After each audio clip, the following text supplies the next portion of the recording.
迎你哋收睇呢個 BNO 移民第7。今日我哋就會講家有喜事。香港人咧對買樓成日都抱有啲迷思，認為買樓喺手咧就係安居樂業嘅必要條件。作為新移民，考慮到買樓嘅時間要留意到咩地方呢？英國有冇爛尾樓嘅咧？隔山買牛划唔划算咧？租樓嘅時候要留意咩地方？英國成日見到樓宇有咁多種類，咩係 ex-council house？ 託付律師又要留意到乜嘢咧？地產代理又要喺邊度揾咧？樓宇面積又點樣計咧？點樣匯錢購買物業咧？好多嘅問題。呢一啲嘢咧要留意嘅地方，我哋都希望盡量解開呢啲嘅迷思。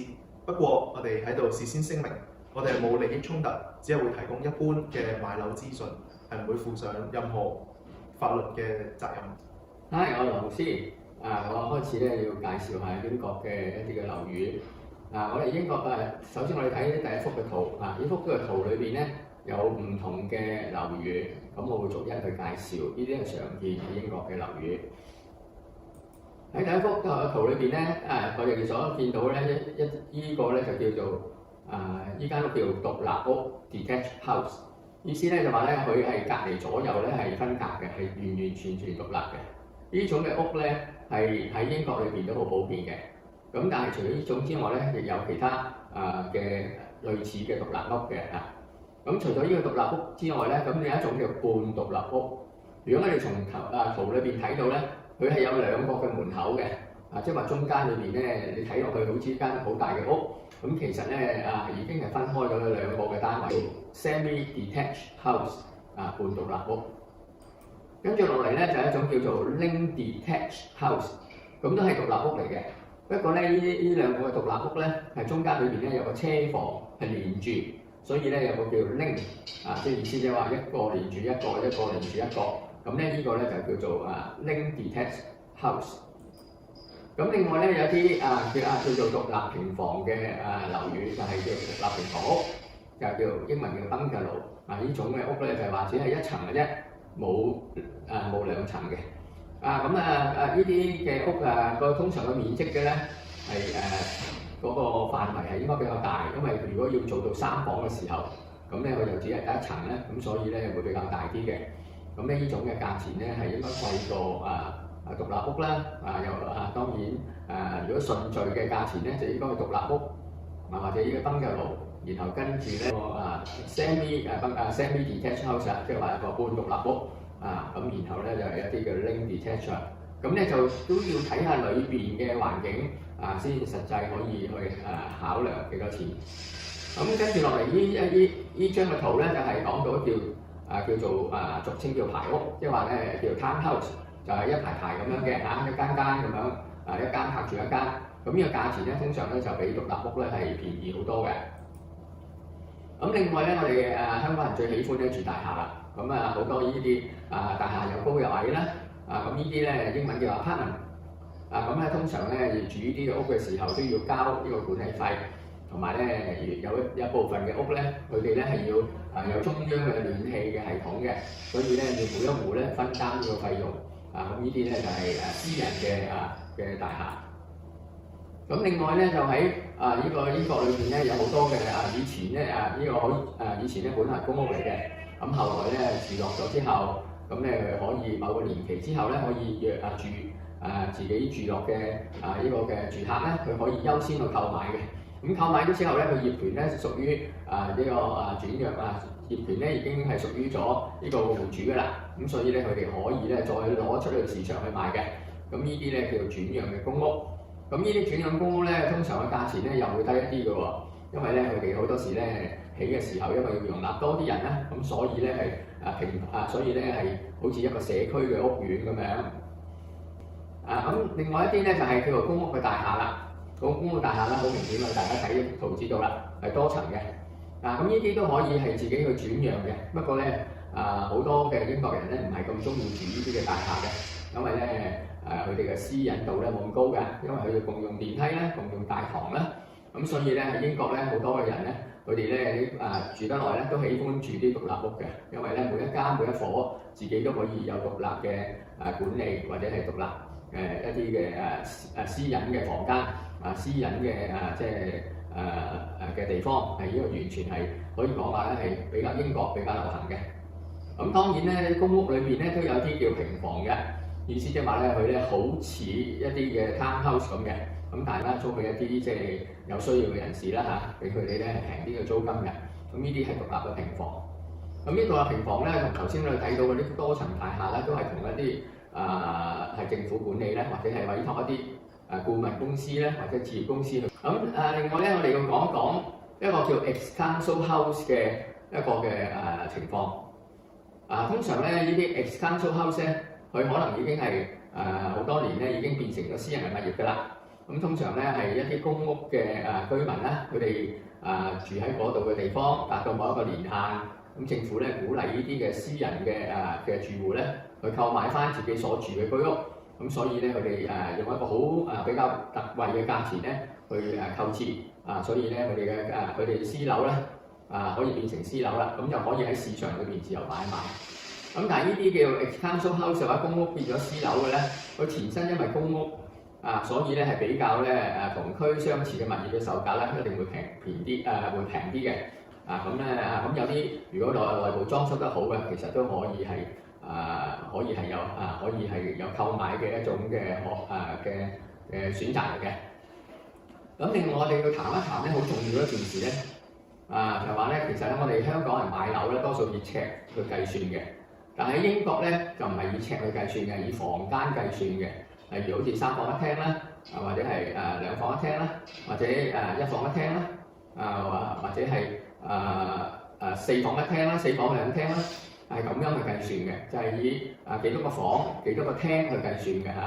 咁仲有咧有啲嘅套房啦，有啲有2個廁所啦，或者有2個浴室啦，咁呢啲咧就唔同嘅屋苑裏邊有唔同嘅條件嘅。咁所以咧，如果我哋要買屋嘅時候咧，要切記咧自己最好去睇一睇。咁另外咧一點咧就係我哋做買家嘅咧係唔需要付呢個物業嘅佣金嘅嚇，咁所以咧我哋唔使擔心賣家咧就要需要付呢啲嘅費用嘅。咁另外喺屋苑裏邊咧，通常係分開有兩種，一種叫永久嘅業權，同埋有期限使用嘅業權。永久業權我大家知道永遠可以擁有啦，咁有期限使用嘅咧，咁就話喺限期裏邊嚟可以擁有，例如有啲50年。有啲70年，有啲100年。點解會出現呢啲嘅問題咧？就係因為有啲地咧係唔係我哋賣嘅。不過咧，你上高面見到屋啦。嗰間屋苑咧，你可以我哋用，但係有年期限制。咁過咗個年期咧，就政府或者會收翻啦。例如有啲皇家嘅地段咧，或者一啲家屬嘅領地咧，或者嗰啲伯爵家爵嗰啲嘅領地咧，或者有啲係教會嘅物業啦。咁佢買賣嘅時候咧，我哋要多啲要去。通常啲物業嘅代理咧就會告訴買家，咁律師咧就會係幫你去查冊究竟間屋究竟係一個地段咧，究竟係 freehold 啦，或者 leasehold 睇下有冇年期嘅限制。我哋咧知道買屋咧係要有印花稅嘅。英國政府咧鼓勵多啲人去買屋嘅。咁所以尤其是啲年青人，如果佢第一次買屋咧，佢有特別嘅優惠嘅。如果我哋睇到呢幅圖咧，咁就係喺明年2021年3月30號之前，或者由而家開始到3月31號咧嘅印花稅，因為過咗3月31號咧、4月1號咧，政府有個特別嘅優惠去鼓勵多啲人去買屋嘅。咁跟住我身邊阿 Moppy 同埋阿雪兒啦，咁雪兒咧曾經喺地產公司裏邊即係工作過嘅，或者由阿雪兒去講究竟買樓要留意啲成為業主要留意啲乜嘢嘅細則。嗰時候咧，我哋個按揭咧就大概5至10%，呢個就可以俾個貸款咧，可以幫你再收費啦。咁我可以簡單講係，如果你係申請按揭咧，就需要啲咩嘢咧？咁第一樣嘢咧，就需要水電費啦，或者二戶稅嗰啲單啊。咁咧就都需要 P60 個 P60 就係你所有人工咧再減咗個稅。咁仲要需要3個月個工資單啦，同埋需要你個護照或者車牌。咁你仲需要有銀行嗰啲單啦。咁你通常咧就會去銀行嗰度問啦。第一咧就睇你係每個月可以俾幾多費用啦。咁你自己有幾多個人工，咁佢會幫你計啦。佢會計你到時係最理想個出費用。同埋俾佢，咁到時咧你就可以知道你借幾多錢。同個樓價有冇一個關係㗎？又同樓價係直接有關係嘅。咁如果樓價咧會越高，咁利息都會上升嘅。咁你就要留意邊段時間係最適合買樓。我聽聞有啲叫做定息㗎。定息同呢個浮動嘅有咩分別啊？係啦，咁咧按揭有兩種，一個就係固定嘅。咁固定咧就係嗰個收費人咧就會俾一個合約你，咁你就可能5或者至10年到啦，咁你就會俾每個月同一個利息，同埋還翻嗰個你借個錢。咁第二個按揭咧就係浮動利率啦，跟住英國嘅利息咧就會轉動啦，所以咧你每個月都俾唔同個價錢嘅。咁邊樣好啲啊？固定咧，你知道你呢5年或者到10年都好，每個月嘅出費，俾你可以知道自己個費用，呢個係最安全嘅。好咁啊，我哋知道啦，英國咧其實有兩種嘅買家嘅，第一種咧就叫做第一次買樓，叫 first time buyer， 同埋一啲叫 home mover， 即係話咧你已經用咗一間屋㗎啦，或者2、3或3間都好啦，咁你要搬去另一間嘅咧，咁呢種咧就叫做 home mover 啦。咁另外咧就係第一次，因為英國政府咧佢哋覺得咧第一次買樓嘅咧多數係年青人，咁所以咧佢哋嘅特別咧俾佢有特別嘅優惠，讓佢咧容易去買樓嘅。咁咧呢個買樓嗰時咧留意咧係要有印花稅嘅。咁印花稅咧咁通常嚟講咧就如果50萬以下嘅樓咧係50萬英鎊嘅樓咧係唔需要俾利息嘅，唔需要俾印花稅應該係。咁但係如果50萬至到92萬5千嘅咧，就要俾5% 嘅印花稅；而92萬5千至到150萬嘅咧，就要俾10% 嘅啦。咁然後咧，如果150萬嘅英鎊嘅咧，就要俾12%。咁呢個咧就係3月31號之前嘅印花稅。但係咧，如果你想買樓去出租嘅物業咧，佢個稅率咧就會高啲嘅。原因因為佢哋諗住你係一個商業嘅行為嚟嘅，咁所以咧如果係0至到50萬咧，佢要俾3%，50萬以上至到92萬5千咧就要俾8%啦。咁然後咧92萬5千至到150萬咧就13%，而超過咗150萬咧就要俾15%啦。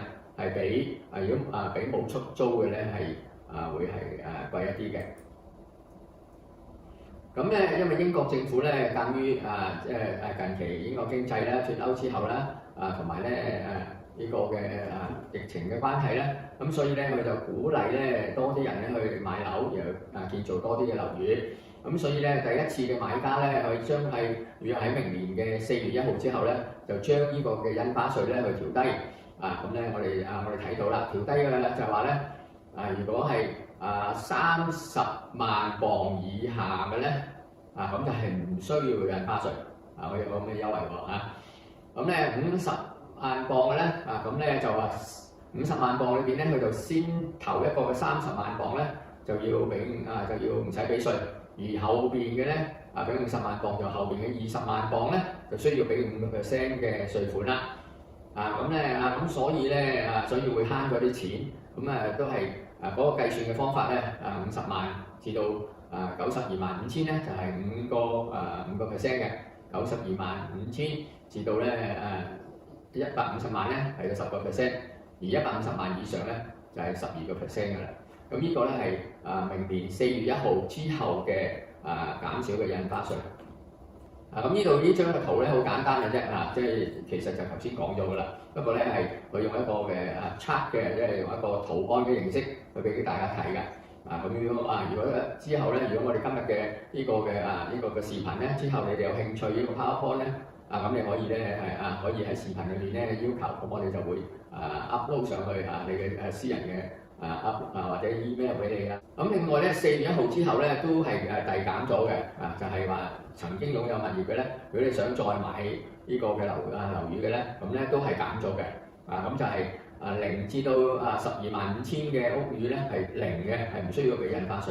然後跟住咧12萬5千至到25萬咧就有2%，25萬咧至到92萬咧就5%，92萬5千至到150萬咧就10%，150萬咧嗰個就俾12%啦。咁就係視乎你嗰個物業嗰個嘅價值去睇嘅。咁我哋咧喺英國買樓咧，好緊要一樣嘢咧，就係有啲嘅 tips 係俾大家嘅今日。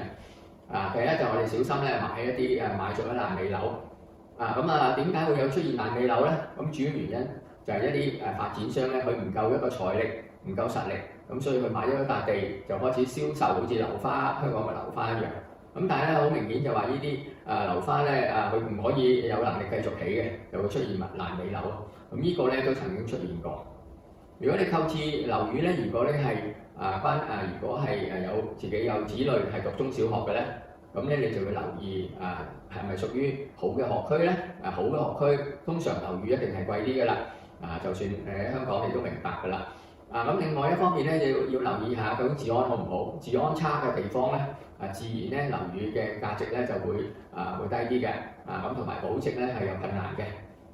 咁另外咧有啲嘅隔山買牛嘅或者係啲寫住有租金嘅回報你買嚟你只係投資。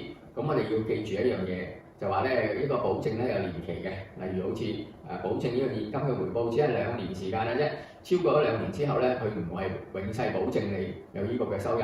咁所以咧我哋要留意呢個嘅風險。咁另外咧，你買一個樓嘅時候咧，喺某個城市咧，你要留意有啲地方咧係就業嘅機會比較少嘅。如果你係需要就業嘅，咁你咧就要留意下嗰個嘅地方嗰個城市嗰個小鎮或者係一個嘅地方究竟佢嘅就業機會點咧？咁你要留意啦。好多時香港人就好中意咧就買海外嘅物業嘅。咁隔山買牛咧，究竟有咩問題咧？咁如果我哋要思想一樣嘢，就話如果好嘅物業喺當地裏邊一定係受歡迎嘅。如果喺當地都賣即係出售都有困難嘅時候，先至會賣去外邊嘅。咁所以咧，或者係啲物業特別貴嘅，係唔好有價值嘅，即係或者啲好多人買唔起嘅。咁呢啲可能就需要去海外去買。咁所以咧，大家咧最緊要咧認清楚，要睇清楚，然後先去買。咁當然香港人就最緊張就話我個樓宇可唔可以保值或者升值？我哋好明顯就話咧，如果呢個你買翻嚟嗰陣時係10萬磅，而家咧升到15萬磅，咁嗰5萬磅咧就需要交呢個升值稅嘅。咁呢個升值稅咧係有累進嘅，即係換句説咧，如果你賺得越多，咁咧你交嘅稅咧就會越高。咁政府有一個嘅一個表咧，可以俾大家去參考，同埋升值咗幾多嗰陣時候要俾幾多。咁隨住每年度咧可能有調整嘅。咁所以咧到你買樓嗰陣時候咧，你就要諮詢下律師同埋會計師，佢哋就會俾一個正確嘅數項你就要交呢個嘅升值稅。咁仲有一樣嘢就好重要嘅，就係咧，如果你買新屋就唔需要咧去測量。但係如果你係買舊屋嘅話咧，你一定要先揾呢個嘅surveyor去評估一下呢間屋，例如有冇漏水啦，例如某啲喉管咧係咪有問題咧？例如個地下有冇溶洞咧？例如咧呢間屋裏邊咧有啲咩有咩嘅瓦頂會唔會已經係即係已經被風吹咗去咧？咁呢啲咧係要有一份嘅測量師嘅報告。咁所以咧未買之前咧，如果你可以揾到呢個測量師咧，攞到呢個報告之後先至去決定買都可以嘅。因為咧或者咧，如果你覺得有咩問題係要修葺嘅，咁你可以咧直接透過律師就同買家講，我要做咁多嘅工作咧，所以咧價錢咧你一定要減幾多錢啦。咁所以咧呢個surveyor報告咧係買樓一定需要嘅嚇。咁所以咧我哋留意。除非你買新樓咧，咁通常咧就唔會有呢啲嘅問題嘅。如果你哋喺海外買下物業咧，最好咧你就唔好假小於人啦，一定要自己去睇下啦。呢個唔使多講啦。如果我哋要做按揭嘅話咧，我哋一定要有工作啦，同埋喺工作裏邊咧有年齡嘅限制嘅。舉個例子，譬如講你已經55歲啦咁嚇，咁你唔能夠做25年、30年、40年、50年。咁你只可以做幾多啊？你只可以做可能俾10年你，仲要做到你退休。咁所以咧，你嘅按揭裏邊咧，要留意每個人嘅條件都唔同。你越後生咧，你所得到按揭嘅時限咧係越多，年紀越大咧，你得到嘅時限越少嘅，甚至銀行都唔按揭俾一啲已經年紀已經即係已經老齡或者係已經超齡㗎啦嚇。咁呢個咧比較困難嘅去揾按揭。仲有一樣嘢咧，你哋一定要咧揾一個律師係代表自己，因為呢個非常之重要。因為你嘅律師先係代表你嘅權益，所以有咩情況底下咧，就最好係自己去委託買家嘅律師。如果自己成為買家嘅時候，咁同埋咧，如果你係真係要了解當地嘅區域究竟好唔好嘅時候咧，咁你又唔係純粹咧喺網上嗰去睇呢個資訊，要問下當地人啦，亦唔好盡信網絡嘅即係推介，唔好盡信中介，咁所以要問下當地嘅人啦，去附近裏邊去同啲鄰居傾下。咁另外喺英國裏邊咧有一樣嘢咧就話咧你睇下嗰個區域有冇個叫 Neighbourhood Watch， 意思就話咧佢哋咧有個互相監察嘅網絡，即係換句話說咧，如果你喺一條街道裏邊有個 Neighbourhood Watch 咧，即係換句話說，大家可以有個照應嘅，隔離咧覺得你嗰個警鐘響咗咧，會幫你報警嘅，咁咧所以咧你買嗰陣時候就睇下隔離左右有冇呢個嘅有個標誌嘅咁咧大家可以睇到嘅，就好容易睇到嗰個區域嘅。我哋係基督徒啦，咁咧我好相信咧，如果你去到某個社區，而家附近有華人嘅教會嘅話，咁你可以入去裏邊啦，咁咧可以揾啲信徒嘅幫助啦。我好相信咧，基督徒咧一定好歡迎我哋嚟到嘅客旅嘅。咁同埋咧好相信咧，基督徒咧會講啲中肯嘅説話因為我哋唔係要推介嗰個樓盤或者或者附近好唔好，我一定會話俾你聽。咁所以因為基督徒都係講真説話嘅，咁所以你不妨咧去附近嘅教會裏邊咧去揾啲基督徒去傾談。咁留意一樣嘢就係我哋個人認為咧，究竟租屋或者買樓好咧？咁以我個人嘅一個睇法咧，就話咧，如果你係新到埗嘅移民咧，咁最好咧你租住屋宇半年先，然後先決定去購買。咁咧你租半年，因為我哋英國嘅合約咧，租屋咧係要半年或者1年。咁租屋嘅時候咧，好多有啲要有家私，有啲冇家私。咁如果你係新移民嘅，我建議你要租一啲係有家私嘅屋。咁然後咧就係到喺呢半年裏邊咧，就找尋一個更佳嘅屋苑，然後先至去買。中間裏邊又可以問下人啦，又可以自己適應呢個嘅社區啦。咁然後先至去買屋咧，係一個最佳嘅選擇嚟嘅。咁有一隻咁另外咧要留意，如果你買全新嘅屋嘅時候咧，可能咧要一段嘅時間裏邊咧係冇寬頻嘅。咁點解咧？就因為咧每一個新嘅發展區裏邊咧，佢未必鋪設有網絡嘅。咁所以未鋪設咧，咁佢要集合咗，譬如講嗰個區要有250個住戶，佢先至會鋪呢個網絡嘅。咁如果落成係陸陸續續幾家人搬嚟10家8家一路至到落成，可能中間裏邊咧有2-3年時間。咁咧中間裏邊呢2-3年時間咧就好多時冇寬頻啦，冇 broadband 啦。咁咧所以咧你可能上網要無線上網嘅好慢㗎啦。咁呢個都係要對香港嚟講咧係非常之重要啦咁咧大家要留意一下。咁你可以問發展商嘅。咁仲有咧，如果你有後花園或者係前邊花園或者後邊花園咧，其實有啲圍欄嘅好多時，咁多數都用木嚟做啲圍欄嘅。咁咧我就因為咧你要如果到時你買咗之後咧，你就要知道咧，究竟左邊嘅圍欄屬於你定係右邊嘅圍欄屬於你？因為點解咧？因為你嘅左邊嘅圍欄可能同隔離屋嘅右邊咧係連在一齊嘅，咁大家咧要分清楚邊係屬於邊個嘅。咁咧呢個咧其實呢個律師就會幫你去解決呢啲問題嘅。咁另外咧就銀行嘅匯錢嘅來源，因為如果你係海外嘅即係買家啦，由香港嚟啦咁咧你咧就一定係要攞究竟嗰筆錢究竟係點樣嚟嘅？因為咧點解咧？因為而家銀行咧要好嚴謹，就因為驚有 money laundering，即係洗黑錢。咁所以咧你嘅錢咧要匯過嚟嘅時候咧咁咧你要一定要開咗戶口啦，自己匯過嚟啦，要證明咗你啲錢咧係由海外匯過嚟嘅。因為咧如果唔係咧就會好多時咧會產生一啲銀行咧會問你嘅來源啦，甚至有啲典型嘅個案咧，甚至係扣起呢啲錢咧要你搞清楚先俾你動用嘅。咁呢方面咧你一定要問清楚銀行匯錢嘅一個嘅情況同埋來源。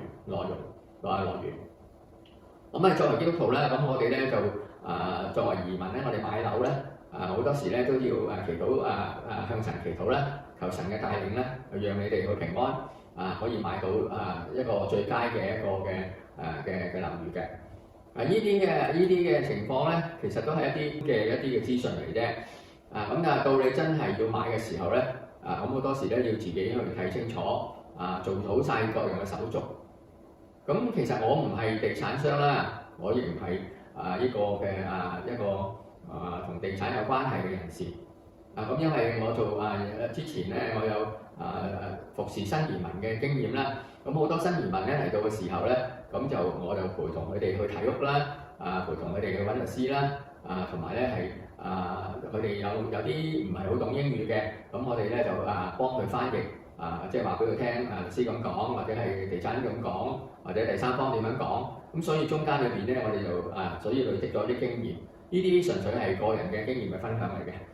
咁究竟咧買新樓好啊，定係買舊樓好咧？咁咧我都即係分析咗。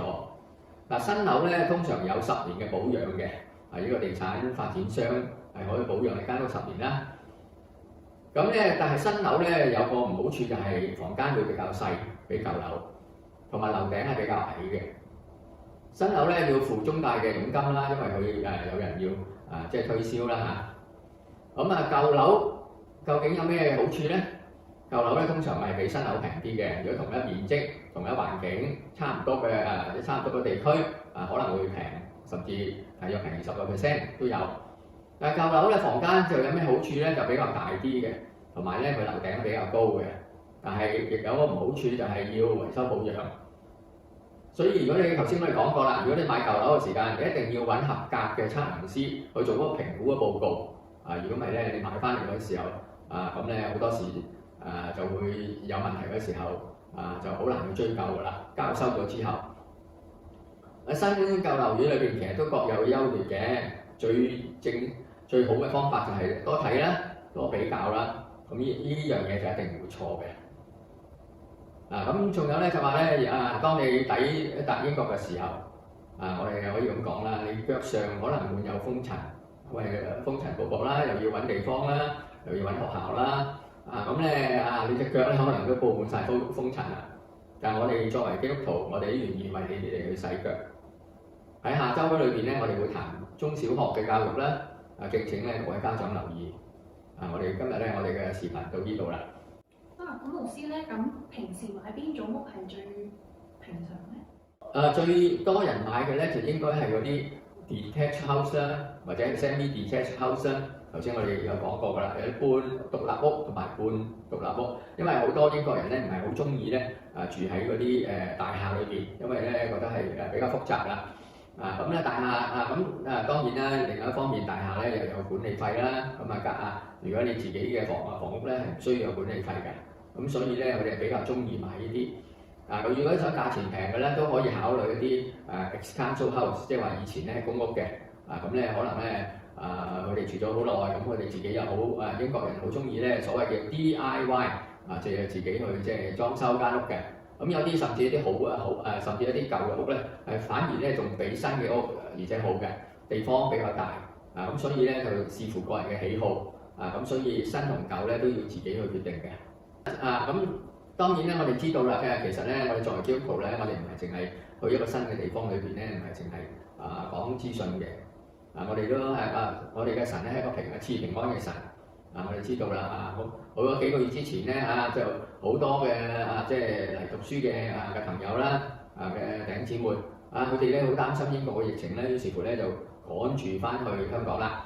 但係咧之後咧，跟住咧香港又有疫情啦，咁佢哋又要趕翻嚟。我諗世上係冇樂土嘅。咁咧最主要咧，我哋係要信奉我哋嘅主耶穌咧，佢一定會帶到我哋一個合適嘅地方，讓你好好嘅生活。咁呢個咧就係我哋嘅信念嚟嘅。我哋作為基督徒咧，我哋好願意去服侍你哋。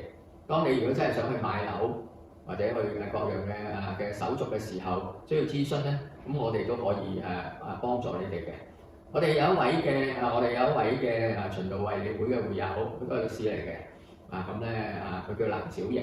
咁咧佢知道咗我哋有呢個嘅視頻同埋計劃咧，佢都願意咧係可以幫助大家，因為佢做嘅律師樓咧、律師行咧都有呢個買賣嘅服務嘅。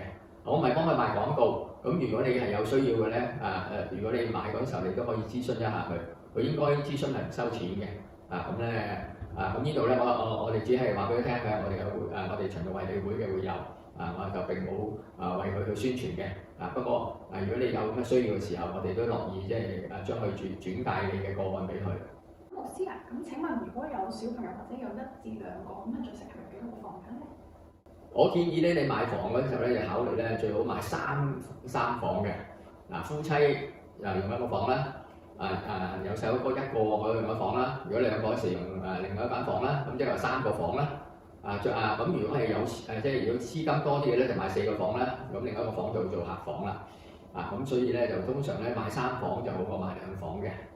咁價錢其實如果做按揭咧，其實個相差唔係太遠嘅。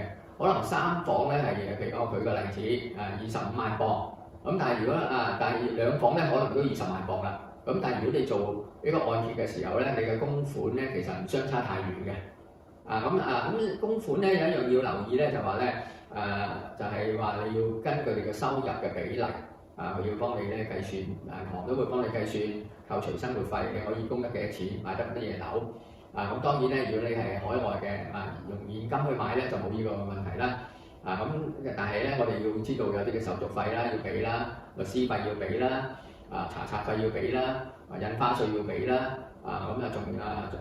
仲有就係按揭嘅費用要俾啦。仲有一樣嘢就要買保險啦。即係話咧你要買呢個嘅樓宇嘅保險。當你即係已經簽咗約擁有之後，有即係一個水火嘅保險啦。即係一個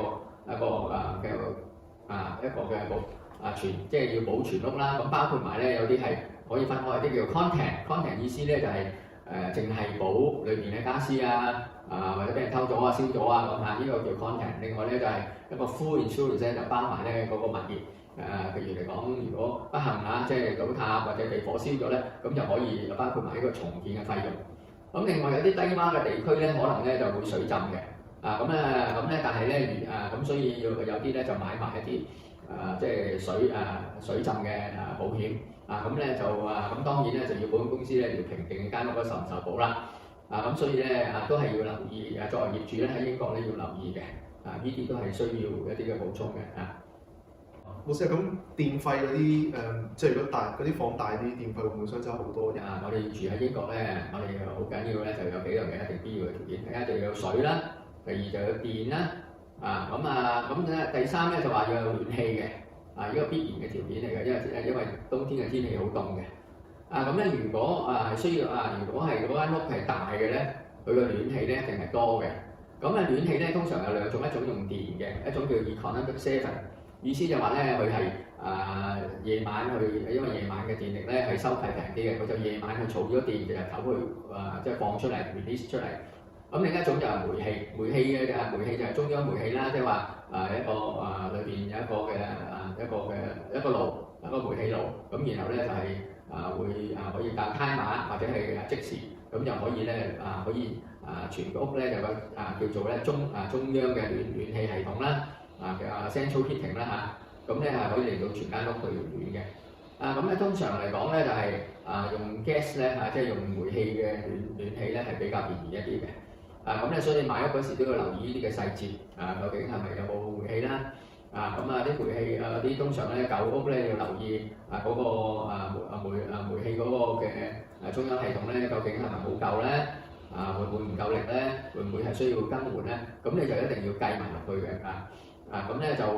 所以咧就如果用煤氣嗰啲就會比較便宜一啲啦。有冇話咩途徑去揾嗰啲屋係比較安全啲或者網上邊有冇啲咩係有啲咩網站或者啲可以介紹？咁咧英國裏邊咧有個叫 Which 嘅雜誌嘅。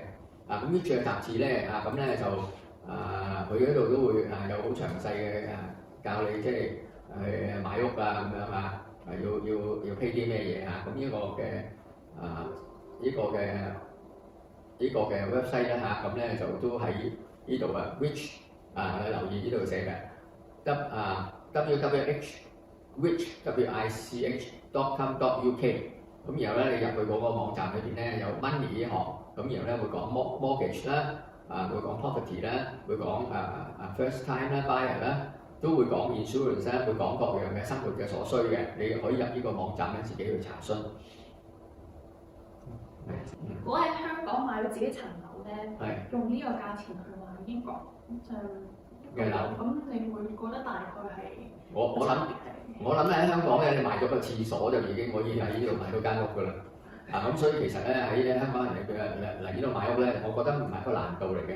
咁最主要咧，如果你能夠有一份穩定嘅職業咧，就應該冇問題嘅。甚至咧你香港買咗個車位，呢度咪去買間屋咯。所以咧呢度屋會唔會好貴嘅咁但係咧，如果倫敦區嚟講咧，就會特別貴啲嘅，應該比普通嘅城市咧係可能起碼貴一倍啦。咁如果普通一般嘅城市咧，例如一啲大城市，伯明翰啦、曼城啦，或者係卡素啦，或者 Leeds 啦呢啲華人聚居嘅大城市咧，其實咧佢哋嘅樓價咧都要跟英國嘅平均嘅數項咧係都係15萬至20萬度啦。咁但係問題發生咧就話咧，其實咧就算同一個城市咧，某啲區咧係特別平，某啲區係特別貴。咁咧就要視乎佢嗰個學區同埋治安嘅問題啦。咁咧如果多白人聚居嘅地方咧，就會係比較貴啲嘅。如果係多有色人種去聚居嘅咧，咁咧通常咧就係比較平啲嘅。咁呢個係傳統英國買樓嘅一個情況嚟嘅。咁當然有啲人就認為呢個係咪種族歧視咁呢個咧就呢個就好難去評定嘅。咁就算係喺香港都會出現啦，半山區同呢個某個區都唔同啦甚至有啲一街之隔咧嗰個價錢都相差好遠。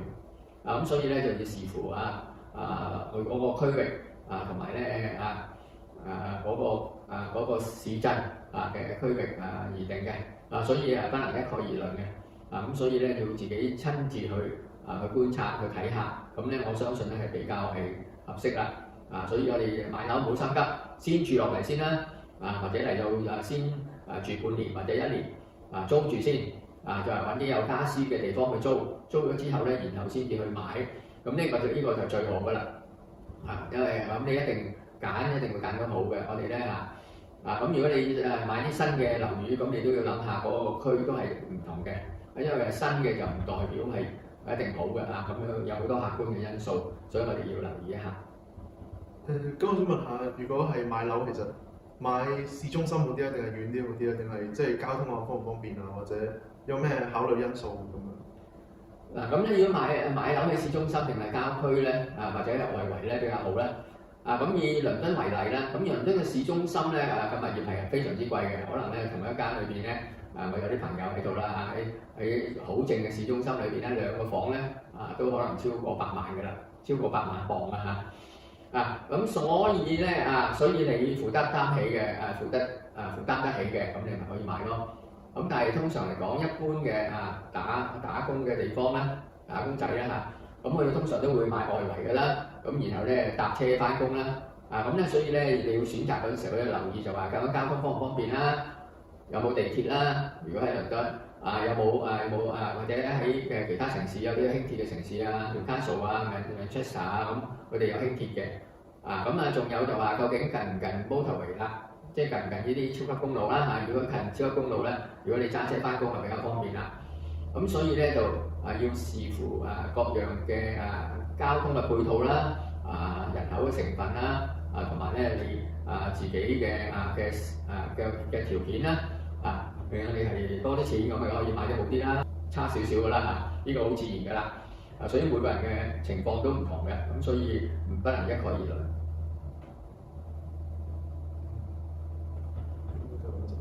大致上嗰都係咁啦。你少啲錢咪要買啲。仲有少少嘅補充，喺英國裏邊咧，你係買樓宇嘅時候咧，要留意咧係要交呢個嘅物業稅嘅。咁物業稅嘅分類咧就係分開 A、B、C、D、E、F、G 一路咁落去啦。A 係最平，一路落去就會貴啲嘅。咁視乎你嗰個屋宇嘅價值而繳稅。咁咧通常咧，如果2房嘅就會平啲啦，3房就會貴少少啦，一路落去都係睇嗰個物業嘅大細啦、空間啦，同埋嘅房租地域去計算嘅。咁咧政府就將你撥咗係某一個嘅類別嘅時候，你就要納嗰個類別嘅稅。咁咧唯一嘅咧學生咧係唔需要可以交稅嘅。如果全間屋都係學生，淨係我哋出租俾學生嘅咧，係唔需要交呢個嘅物業稅嘅。咁另外有一個名詞咧係法文嚟嘅，叫 cul-de-sac。咁係咩嚟嘅咧？如果我哋睇到後邊嘅圖，我哋見到啦，係一個英文叫 dead end， 即係話咧係嗰條嘅街道裏邊咧，後邊咧係唔可以有通往嘅地方。咁有啲人咧好中意住喺呢啲地方，就係因為覺得咧安全啲啦，因為咧因為喺呢個嘅通道裏邊咧就閒雜人等，通常都唔會去經過呢啲嘅地方嘅。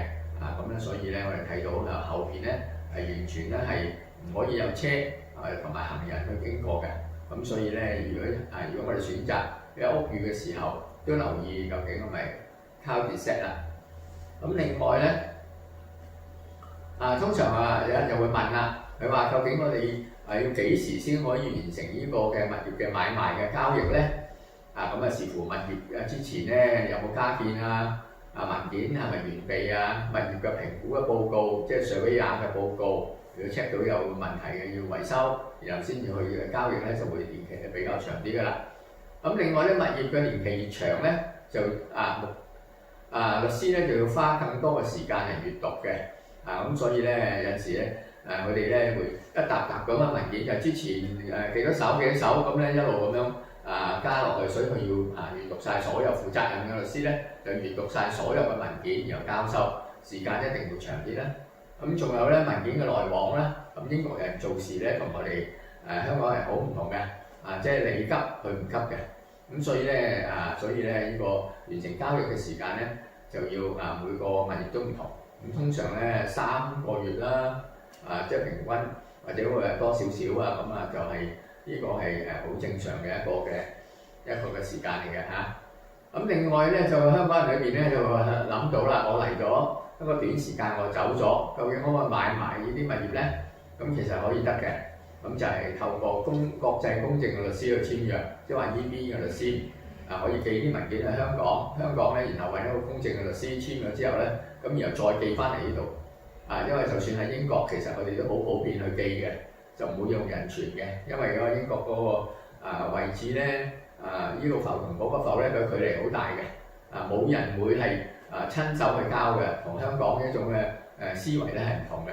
咁所以我哋買賣樓宇嗰陣時候咧，就係需要有即係要留意呢啲嘅地方。咁我哋都透過呢啲嘅資料係俾大家，希望咧大家可以喺英國咧可以安居樂業。咁咧我哋下一週咧我哋會講學前嘅教育。多謝各位。牧師其實唔係有好多賣樓嘅經驗，而係咧好多新移民嚟到嘅時候，佢未必有汽車嘅，咁我會車佢去地產公司有時會睇下樓而且咧佢要買成嘅時候就帶佢去律師樓啦，咁有陣時就做埋翻譯，所以咧喺呢方面咧吸收咗一啲嘅經驗，希望呢啲經驗咧可以帶俾大家咧去一啲細節上高要留意嘅地方。多謝各位。